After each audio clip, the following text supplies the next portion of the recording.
अस्सलाम वालेकुम। मैं हूं डॉक्टर तहसीन अख्तर और आप देख रहे हैं यूट्यूब चैनल। आज उन्वान है डायबिटीज़ को बगैर दवा के कैसे सही करें। इस मकसद के लिए उन हजरात को जिनको अभी अभी नई डायबिटीज़ हुई है या वो हजरात को डायबिटीज़ होने वाली है यानी वो प्री डायबिटिक है यानी कि बॉर्डर लाइन डायबिटीज़ है, तो ऐसे लोगों के लिए दो बातों पे अमल करना बहुत ज़रूरी है और इन दो बातों पर अमल करके उन्हें किसी किस्म की कोई दवा की ज़रूरत नहीं रहेगी और वो अगर मुकम्मल तौर पे सेहतयाब ना भी हो पाए डायबिटीज़ से तो कम से कम इतना ज़रूर हो जाएगा कि उनकी डायबिटीज़ वेल कंट्रोल रहेगी। तो ये दो बातों में से सबसे पहली बात ग़िज़ा, सही ग़िज़ा का इंतखाब है। देखिए, अगर आपको अभी नई नई डायबिटीज़ हो गई है या आप प्री डायबिटिक हैं तो सबसे पहले जिन दो चीज़ों को अपने ग़िज़ा में से निकालना है वो गंदम की रोटी और सफ़ेद चावल है। ये जो वाइट चावल होते हैं इनमें शुगर की मकदार बहुत ज़्यादा होती है, इनका ग्लाइसेमिक इंडेक्स 80 से ज़ायद होता है, तो लिहाजा इसको परहेज़ करना चाहिए। और इसी तरह से गंदम, जो हम गंदम खाते हैं, गंदम का आटा खाते हैं, गंदम की रोटी खाते हैं या डबल रोटी खाते हैं या पापे खाते हैं या हम पराठे खाते हैं या चपाती खाते हैं, ये सब गंदम के इसमें से ही बनता है, तो इन सब से इज्तनाब करना पड़ता है। अगर आप ये दो चीज़ें छोड़ दें तो आपकी शुगर बहुत बेहतर हो जाएगी। अब लोगों का सवाल ये होता है ये छोड़ दें तो खाएं क्या, जैसे लगता है कि और कोई चीज़ मौजूद ही नहीं है दुनिया में। तो मैं साथ साथ इसलिए बताता जाता हूँ कि इसके अलावा जो चीज़ आप खा सकते हैं वो 3 नाम आपको लिए देता हूँ, आप इसको इस्तेमाल करके देखिए।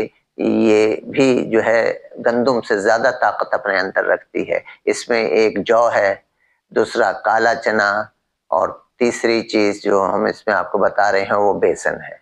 तो ये 3 चीज़ों को मिक्स करके भी आप यूज़ कर सकते हैं और अलग-अलग भी यूज़ कर सकते हैं। और जो दीगर इंतखाब आप करेंगे कार्बोहाइड्रेट का, उसको सब्जियों में से और फ्रूट्स में से करेंगे। फ्रूट को कैसे खाना है ये बता देता हूँ। फ्रूट आप सुबह नाश्ते में खाएंगे। सुबह नाश्ते में किसी किस्म का कोई अनाज नहीं लेंगे। सुबह का नाश्ता आपका फ्रूट, दूध या दही और अंडे पर मुश्तमिल होना चाहिए और दोपहर का खाना आप जल्दी तनावुल फरमाएं और रात का खाना भी मगरिब के बाद खा लिया करें। इस तरह से आपका रात के टाइम पर इंटरमिटेंट फास्टिंग भी हो जाएगी और इस तरह से आपकी शुगर काफ़ी हद तक नॉर्मल हो जाएगी।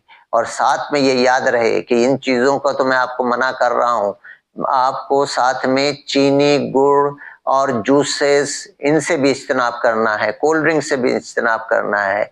जिन जिन चीज़ों में शुगर मौजूद है, ये वाइट शुगर मेरी मुराद है इससे, तो वो आप उससे इज्तनाब करेंगे। इसी तरह से फ्रक्टोज कॉर्न सिरप जिस जिस इंग्रेडिएंट में शामिल है, जैसे चॉकलेट्स हो गए, बेकरी आइटम्स हो गए, तो इनसे भी आपने इज्तनाब करना है।